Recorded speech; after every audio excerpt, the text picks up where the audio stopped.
बधाई हो, congratulations and celebrations. जी हाँ, सेलिब्रेशंस इसीलिए क्योंकि अब आपको बार बार इनकम टैक्स की चप्पलें नहीं घिसना पड़ेगा, आपको बार बार इनकम टैक्स ऑफिस विजिट नहीं करना पड़ेगा। एक बहुत ही कॉमन सी मिस्टेक के लिए जो हमसे होती है, जो कि है इनकम टैक्स चालान में गलती। जी हाँ, इनकम टैक्स चालान में गलती एक बहुत ही क्लरिकल एरर है और वो हम सबसे होती है।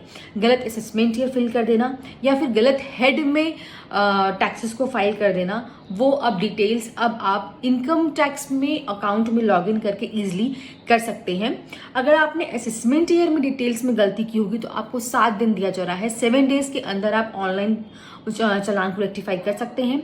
अगर आपने माइनर हेड या मेजर हेड में गलती की होगी तो आपको 30 डेज का दिन दिया जाता है। 30 डेज में आप उनको रेक्टिफाई कर सकते हैं। माइनर हेड किसको बोलते हैं? यानी अगर आपने एडवांस टैक्स की जगह सेल्फ असेसमेंट टैक्स में पे कर दिया होगा या सेल्फ असेसमेंट की जगह आउटस्टैंडिंग डिमांड जो कि 400 हेड होता है उसमें पे किया होगा। मेजर हेड यानी अगर आपने इनकम टैक्स की जगह STT यानी सिक्योरिटीज ट्रांजैक्शन टैक्स में मान लो पे कर दिया होगा तो वो भी आप उसको रेक्टिफाई कर सकते हैं।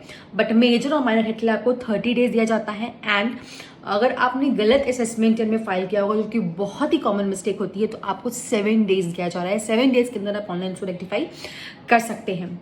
एक चीज और ध्यान रखिएगा कि ये जो आप चलान को जो आप रेक्टिफाई कर पाएंगे वो चलान जो है वो असेसमेंट ईयर 2021 के बाद के चलान है।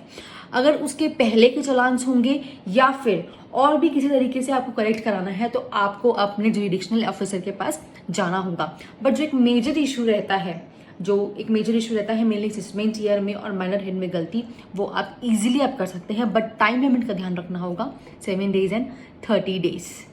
अगर आपको ये वीडियोस अच्छी लगी होगी तो प्लीज़ लाइक शेयर सब्सक्राइब और हमारी वेबसाइट को विजिट कीजिए, हमारे चैनल को लाइक कीजिए। Thank you.